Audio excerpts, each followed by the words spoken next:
Di desa kecil bernama Sukamerta, yang terletak jauh dari hiruk-pikuk kota, dan hanya dikenal oleh mereka yang pernah tersesat di antara sawah dan jalan tanahnya. Hiduplah dua manusia dari dunia yang seolah tak mungkin bersinggungan. Wanita itu bernama Amara Widya Lestari, berusia 23 tahun. Di mata penduduk desa, Amara hanyalah seorang pemulung perempuan dengan tubuh kurus, pakaian compang-camping, dan wajah yang selalu tertunduk. Rambutnya sering tampak kusut, tertutup kain lusuh, yang dulu mungkin pernah menjadi kerudung layak. Kulitnya kerap terlihat kotor oleh debu jalanan dan sisa lumpur sawah, seakan hidupnya memang ditakdirkan untuk melebur bersama tanah. Tidak ada yang tahu dari mana ia datang, sejak kapan ia tinggal di pinggir desa, atau mengapa seorang wanita muda memilih hidup dalam kehinaan yang sunyi. Pria itu bernama Raka Pradipta, berusia 25 tahun, seorang petani kecil yang lahir dan besar di Sukamerta. Tubuhnya tidak tinggi, bahunya tidak lebar, namun tangannya keras oleh kerja tanpa henti. Kulitnya menghitam oleh matahari, wajahnya dipenuhi gurat kelelahan yang tidak pernah benar-benar pergi, meski malam telah berganti pagi berkali-kali. Raka tidak memiliki sawah luas, tidak pula ternak berlimpah. Ia hanya menggarap sebidang tanah warisan orang tuanya, cukup untuk bertahan hidup, tidak lebih. Desa Sukamerta sendiri adalah tempat yang pelan dalam segala hal. Waktu seolah berjalan lebih lambat di sana. Ayam berkokok tidak tergesa, angin berembus tanpa tuntutan, dan manusia hidup dengan ritme yang sama dari hari ke hari. Namun di balik kesunyian itu, ada penilaian yang tak pernah tidur. Penduduk desa terbiasa mengukur manusia dari apa yang terlihat, pakaian, pekerjaan, dan seberapa berguna seseorang bagi lingkaran kecil mereka. Amara menjadi bagian yang tak diinginkan dari lingkaran itu. Setiap pagi ia berjalan menyusuri pinggir desa dengan karung kecil di pundaknya. Langkahnya ringan namun ragu, seolah ia berusaha tidak meninggalkan jejak di dunia yang tidak mengakuinya. Ia mengumpulkan botol bekas, potongan plastik, dan apapun yang bisa ditukar dengan beberapa lembar uang lusuh. Tatapan penduduk seringkali melewatinya tanpa benar-benar melihat, atau justru berhenti hanya untuk memastikan bahwa keberadaannya tetap di posisi paling bawah. Tak ada yang tahu bahwa compang-camping itu adalah pilihan, bahwa kotoran di wajahnya bukan sepenuhnya karena kemiskinan, melainkan karena penyamaran yang ia jaga dengan disiplin dan kesengajaan, bahwa di balik mata yang redup itu tersimpan kesadaran penuh akan siapa dirinya sebenarnya. Amara menyembunyikan segalanya dengan ketelitian yang lahir dari luka lama dan keputusan besar. Sementara itu Raka memulai harinya sebelum matahari benar-benar muncul. Ia menyiapkan alat tani sederhana, memanggul cangkul, dan berjalan ke sawah dengan langkah yang sudah hafal setiap lekuk tanah. Hidup baginya adalah tentang bertahan tanpa mengeluh. Ia jarang mengharapkan lebih, karena pengalaman telah mengajarkannya bahwa harapan seringkali berakhir menjadi beban. Raka bukan pria yang banyak dipuji. Ia terlalu biasa untuk dikagumi, terlalu miskin untuk diperhitungkan. Namun, ia memiliki sesuatu yang tidak terlihat oleh kebanyakan orang. Keutuhan hati yang tidak pernah terpecah oleh iri atau dendam. Dalam keterbatasan, ia tetap memelihara rasa cukup. Hari itu matahari berdiri lebih kejam dari biasanya. Udara terasa berat, tanah mengering, dan tenaga cepat terkuras. Amara telah berjalan sejak pagi, tanpa hasil, berarti karungnya hampir kosong, perutnya melilit, dan pandangannya mulai berkunang-kunang. Tubuhnya yang selama ini ia latih untuk menahan lapar, akhirnya menunjukkan batasnya. Ia berhenti di pinggir jalan tanah yang membelah sawah. Di tempat itu tidak ada bangku, tidak ada naungan, hanya batu kecil dan rerumputan liar. Amara duduk perlahan, menundukkan kepala, membiarkan dunia berputar sesaat. Dalam kesendirian itu, kenangan lama hampir menyusup, namun ia menekannya kembali. Ia tidak boleh lengah, ia tidak boleh terlihat rapuh. Raka melihatnya dari kejauhan ketika hendak pulang dari sawah untuk beristirahat sejenak. Sosok perempuan itu tampak lebih ringkih dari biasanya. Ada sesuatu dalam postur tubuh Amara yang membuat langkah Raka melambat. Bukan rasa iba yang tiba-tiba, melainkan kepekaan yang terlatih oleh hidup sederhana. Ia mengenali tanda-tanda kelelahan yang sama seperti yang sering ia rasakan sendiri. Raka berhenti beberapa langkah dari Amara. Ia tidak menimbang, tidak menilai, dan tidak bertanya dalam hati tentang kelayakan. Dari tas kecil yang selalu ia bawa, ia mengeluarkan sebungkus nasi sederhana bekal yang seharusnya menjadi satu-satunya pengganjal laparnya hingga sore. Tangannya bergerak tanpa ragu, seolah keputusan itu telah dibuat jauh sebelum hari itu tiba. Pemberian itu dilakukan tanpa tuntutan, tanpa harap balasan, tanpa kesadaran bahwa tindakannya akan mengubah arah hidup seseorang. Bagi Raka, membantu bukanlah pengorbanan besar, melainkan bagian alami dari menjadi manusia. Bagi Amara, momen itu adalah guncangan yang tidak pernah ia antisipasi. Selama bertahun-tahun, Ia hidup di dunia yang mengajarkannya bahwa kebaikan selalu memiliki harga, bahwa perhatian datang bersama niat tersembunyi. Namun di hadapannya kini, berdiri seorang pria yang tidak memiliki apa-apa selain keikhlasan. Tidak ada pandangan merendahkan, tidak ada rasa ingin tahu yang berlebihan, tidak ada upaya menembus batas. Amara menunduk lebih dalam, tangannya bergetar ketika menerima makanan itu. Di balik wajah kotor dan pakaian lusuhnya, ada hati yang bergetar hebat, bukan karena lapar semata, melainkan karena sesuatu yang telah lama mati dalam dirinya, perlahan bernapas kembali. Sejak hari itu, keberadaan Raka tidak lagi menjadi bagian tak berarti dari lanskap desa bagi Amara. Ia mulai memperhatikan ritme langkah pria itu. Waktu ia pergi ke sawah, dan saat ia kembali, tidak dengan rasa ingin memiliki, melainkan dengan kesadaran baru bahwa dunia masih menyisakan ruang bagi ketulusan. Dan Raka, tanpa menyadarinya, mulai mengenali sosok Amara bukan sebagai bayangan di pinggir desa, melainkan sebagai manusia yang diam-diam hadir dalam lintasan harinya. Di desa Sukamerta yang sunyi, tanpa satu kata pun terucap, benih cinta mulai tumbuh. Bukan dari janji, bukan dari kemewahan, melainkan dari satu tindakan kecil yang lahir dari hati yang tidak pernah merasa lebih tinggi dari siapapun. Dan di balik semua itu, rahasia besar Amara tetap tersembunyi rapat, menunggu waktu yang tepat untuk menguji cinta yang bahkan belum sepenuhnya mereka sadari. Hari-hari di desa Sukamerta kembali berjalan dengan ritme yang tampak biasa. Namun bagi dua manusia yang tak pernah merencanakannya, sesuatu telah berubah. Perubahan itu tidak hadir dalam bentuk kejadian besar atau gejolak yang mencolok, melainkan dalam pergeseran kecil yang nyaris tak terlihat oleh siapapun selain mereka yang mengalaminya. Amara Widya Lestari tetap menjalani hidupnya sebagai pemulung. Setiap pagi, ia bangun sebelum matahari meninggi, membersihkan wajahnya dengan air seadanya, lalu kembali mengenakan pakaian lusuh yang menjadi tamengnya. Tidak ada satupun gerakan yang ia lakukan tanpa kesadaran. Setiap helai kain yang menempel di tubuhnya adalah bagian dari penyamaran yang telah ia bangun dengan penuh perhitungan. Ia tahu, semakin lama ia bertahan dalam wujud itu, semakin besar risiko yang harus ia hadapi. Namun, ia juga tahu, mundur sekarang berarti mengkhianati tujuan yang telah ia pertaruhkan segalanya.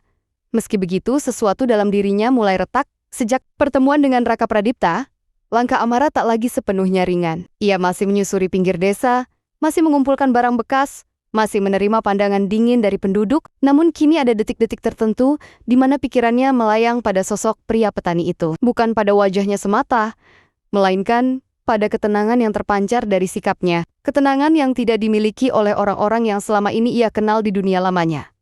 Amara mulai menyadari betapa jarangnya kebaikan yang tidak disertai perhitungan. Selama ini, hidup mengajarkannya untuk selalu curiga, selalu siap menolak, selalu menjaga jarak. Tetapi Raka telah menembus lapisan pertahanan itu hanya dengan satu tindakan sederhana. Dan yang lebih mengusik, ia melakukannya tanpa berusaha meninggalkan kesan apapun. Raka, di sisi lain, kembali ke rutinitasnya dengan kesederhanaan yang sama. Sawah tetap harus digarap, gulma tetap harus dicabut, dan matahari tetap harus dihadapi tanpa keluhan. Namun di sela-sela pekerjaannya, pikirannya sesekali terhenti pada sosok perempuan pemulung itu. Bukan karena rasa kasihan, melainkan karena ada sesuatu yang terasa berbeda. Ada keteguhan dalam cara perempuan itu menahan diri, seolah ia membawa beban yang jauh lebih berat daripada karung kecil di pundaknya. Raka tidak berusaha mencari Amara. Ia tidak merasa berhak. Dalam pandangannya, setiap orang memiliki batas yang harus dihormati. Namun ketika jalan pulangnya kembali mempertemukan mereka, ia tidak menghindar. Tanpa banyak pertimbangan, ia kembali menyisihkan sebagian kecil dari miliknya untuk perempuan itu. Tindakan itu dilakukan berulang kali dengan ketulusan yang sama. Seolah membantu Amara adalah bagian alami dari hidupnya, bukan sesuatu yang istimewa. Bagi Amara, perhatian tanpa tuntutan itu menjadi ujian terberat. Ia mulai merasa goyah oleh rasa aman yang perlahan tumbuh. Hatinya yang selama ini terkunci rapat, mulai merespons kehadiran Raka dengan cara yang tidak pernah ia rencanakan. Ia membenci kelemahan itu, namun pada saat yang sama, ia merindukannya. Dalam kesendiriannya, ia berjuang menyeimbangkan antara tujuan awal dan perasaan yang mulai tumbuh di luar kendalinya. Desa Sukamerta tidak sepenuhnya buta. Beberapa pasang mata mulai memperhatikan kedekatan yang tak terucap itu. Bukan kedekatan dalam arti kebersamaan yang jelas, melainkan kebiasaan kecil yang berulang. Raka yang kerap berhenti sejenak di pinggir jalan, Amara yang sering terlihat di jalur yang sama pada waktu tertentu. Penilaian mulai beredar dalam diam, menyatu dengan angin desa yang selalu membawa cerita dari mulut ke mulut. Namun bagi Raka pandangan orang lain tidak pernah menjadi pertimbangan utama. Ia hidup cukup lama untuk memahami bahwa mencari pengakuan hanya akan menguras hati. Selama tindakannya tidak melukai siapapun, ia merasa tidak perlu membenarkan dirinya. Sikap itu justru membuat Amara semakin terhenyak. Ia terbiasa dengan dunia yang penuh kepura-puraan. Dan kini ia berhadapan dengan seseorang yang hidup tanpa topeng. Di tengah kebersahajaan itu, ingatan lama Amara mulai sering muncul. Ia teringat pada kehidupan yang sengaja ia tinggalkan, pada kemewahan yang kini terasa asing, dan pada alasan mengapa ia memilih menghilang. Setiap kali ia memikirkan kemungkinan untuk membuka diri, rasa takut segera menyusul. Takut kehilangan kendali, takut menyakiti. Takut jika kebenaran akan menghancurkan ketulusan yang kini ia genggam dengan rapuh. Hari demi hari berlalu, dan benih itu terus tumbuh. Bukan dengan cepat, bukan dengan gemuruh, melainkan dengan ketekunan yang hampir tidak disadari. Amara mulai menunggu momen-momen singkat di mana ia bisa merasakan kehadiran Raka dari kejauhan. Raka tanpa menyadarinya mulai menyesuaikan langkah pulangnya, agar melewati jalan yang sama.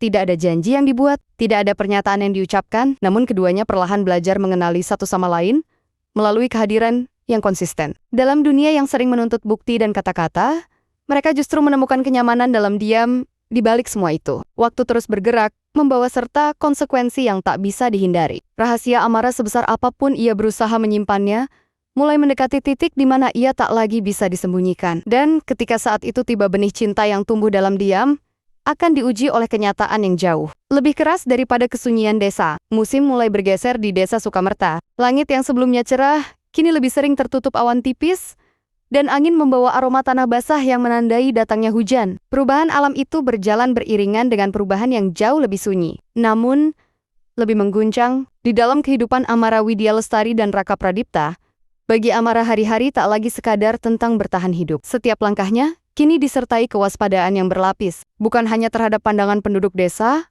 melainkan terhadap dirinya sendiri. Perasaan yang mulai tumbuh terhadap Raka tidak lagi bisa ia abaikan sebagai gangguan sementara. Ia mulai menyadari bahwa ketenangan yang ia rasakan di dekat pria itu bukanlah ilusi, melainkan sesuatu yang lahir dari kedalaman yang sama sekali berbeda dari dunia yang pernah ia tinggali. Namun ketenangan itu dibayangi rasa takut yang semakin nyata. Masa lalu Amara bukan sekadar kenangan pahit, melainkan rangkaian peristiwa yang masih memiliki daya untuk menghancurkan. Kehidupan yang ia tinggalkan adalah kehidupan yang penuh sorotan, penuh tuntutan, dan penuh kepalsuan. Keputusan untuk menyamar sebagai pemulung bukanlah tindakan impulsif, melainkan pelarian dari sistem yang hampir menelan jiwanya. Ia datang ke Sukamerta dengan satu tekad: menghilang, setidaknya sampai ia kembali mampu mengenali dirinya sendiri. Setiap kali Amara melihat Raka bekerja di sawah, tubuhnya bergerak dengan ritme yang jujur dan tanpa kepura-puraan. Hatinya terasa teriris oleh kenyataan bahwa ia sedang membangun perasaan di atas kebohongan. Ia bertanya pada dirinya sendiri, apakah seseorang sebersih Raka pantas menjadi bagian dari rahasianya yang kelam? Jawaban yang muncul selalu sama: tidak. Namun hatinya terus membantah logika itu dengan keheningan yang keras.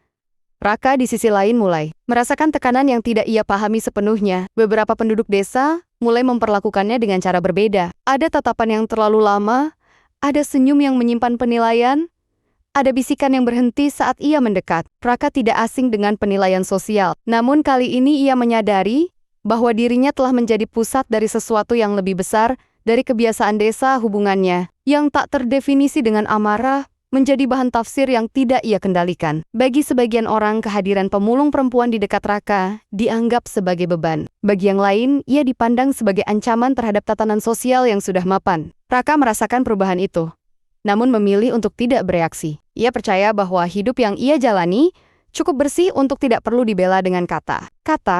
Tekanan itu mulai terasa nyata ketika bantuan kecil yang ia berikan kepada Amara tak lagi dianggap sebagai tindakan kemanusiaan, melainkan sebagai kesalahan. Raka tidak mengerti mengapa memberi makan seseorang yang lapar bisa dianggap mengganggu keseimbangan. Namun ia juga tidak berusaha mencari penjelasan. Baginya alasan tidak pernah lebih penting daripada nurani. Amara menangkap perubahan sikap penduduk desa dengan ketajaman yang lahir dari pengalaman. Ia terbiasa membaca tanda-tanda penolakan, dan ia tahu bahwa keberadaannya mulai menimbulkan ketegangan. Kesadaran itu membuatnya menarik diri perlahan. Ia mulai menghindari jalur yang biasa ia lalui, mengubah waktu keluar rumah, dan menjaga jarak dari Raka sejauh mungkin tanpa menimbulkan kecurigaan. Jarak itu meski diniatkan sebagai perlindungan, justru menimbulkan kehampaan yang tidak pernah ia perkirakan. Amara mulai merasakan kehilangan sebelum benar-benar kehilangan. Ia menyadari betapa cepatnya Raka menjadi bagian penting dari hari-harinya, meski mereka tak pernah berbagi kata. Dalam kesunyian itu, ia menghadapi dilema yang semakin menyempitkan ruang geraknya, bertahan dalam penyamaran atau mempertaruhkan segalanya demi kejujuran. Raka merasakan jarak itu sebagai perubahan yang sulit ia jelaskan. Kehadiran Amara yang sebelumnya konsisten, kini menjadi sporadis. Ada hari-hari di mana ia tidak melihat perempuan itu sama sekali. Raka tidak mengejar, tidak bertanya, dan tidak memaksa. Namun dalam dirinya muncul rasa cemas yang asing. Ia mulai memahami bahwa kehadiran Amara telah menjadi bagian dari ritme hidupnya. Dan kehilangan itu menciptakan ketidakseimbangan yang tidak bisa ia abaikan begitu saja. Di tengah tekanan yang kian menebal, hujan pertama musim itu turun dengan deras. Jalan tanah berubah licin, sawah tergenang, dan aktivitas desa melambat. Dalam hujan itu, Amara berdiri di bawah atap darurat yang bocor. Tubuhnya menggigil, bukan hanya karena dingin, tetapi karena keputusan besar yang semakin mendesak. Ia tahu, semakin lama ia bertahan dalam diam, semakin besar luka yang akan tercipta. Sementara itu, Raka bekerja lebih keras dari biasanya, mencoba menutup kekhawatiran dengan kelelahan fisik. Namun malam-malamnya menjadi lebih sunyi. Ia mulai bertanya pada dirinya sendiri, tanpa kata dan tanpa jawaban, tentang perasaan yang mulai tumbuh terhadap perempuan yang bahkan tidak ia kenal sepenuhnya. Desa Sukamerta dengan segala kesederhanaannya, kini menjadi panggung bagi ujian yang jauh lebih besar daripada yang terlihat di permukaan. Bayangan masa lalu Amara semakin mendekat, tekanan sosial semakin nyata, dan benih cinta yang tumbuh dalam diam mulai menuntut kejelasan.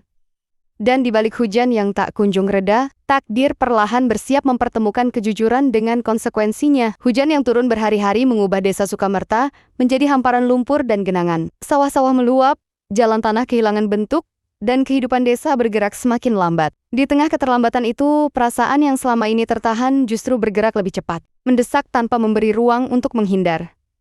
Amara Widya Lestari semakin jarang terlihat di jalur yang biasa ia lewati. Keputusannya untuk menjauh bukanlah hasil dari satu pertimbangan, melainkan akumulasi dari banyak ketakutan. Ia sadar bahwa kedekatannya dengan Raka Pradipta mulai menarik perhatian yang tidak diinginkan. Setiap tatapan yang berhenti terlalu lama, setiap bisikan yang tertahan, menjadi pengingat bahwa penyamarannya berada di ambang keretakan. Bagi Amara, menjaga jarak adalah satu-satunya cara untuk melindungi dua hal sekaligus: rahasianya dan ketulusan Raka. Ia tidak sanggup membayangkan dampak yang akan terjadi jika kebenaran tentang dirinya terungkap melalui gosip atau kecurigaan desa. Ia juga tidak ingin Raka menjadi korban dari pilihan hidup yang bukan ia buat.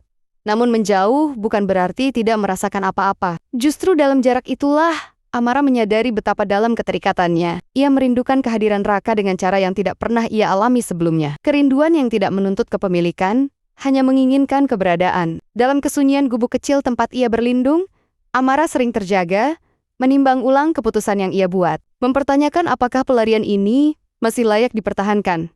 Raka merasakan perubahan itu sebagai kehilangan yang tidak bernama. Ia tidak terbiasa merasa kekurangan dalam hal yang tidak bisa ia lihat atau sentuh. Kehidupannya selama ini diisi oleh kebutuhan nyata, pangan, cuaca, dan kerja. Namun kini ada kekosongan yang tidak bisa diisi dengan kerja lebih keras. Setiap hari ia melewati jalan yang sama, berharap tanpa sadar untuk melihat sosok yang mulai ia anggap sebagai bagian dari dunianya.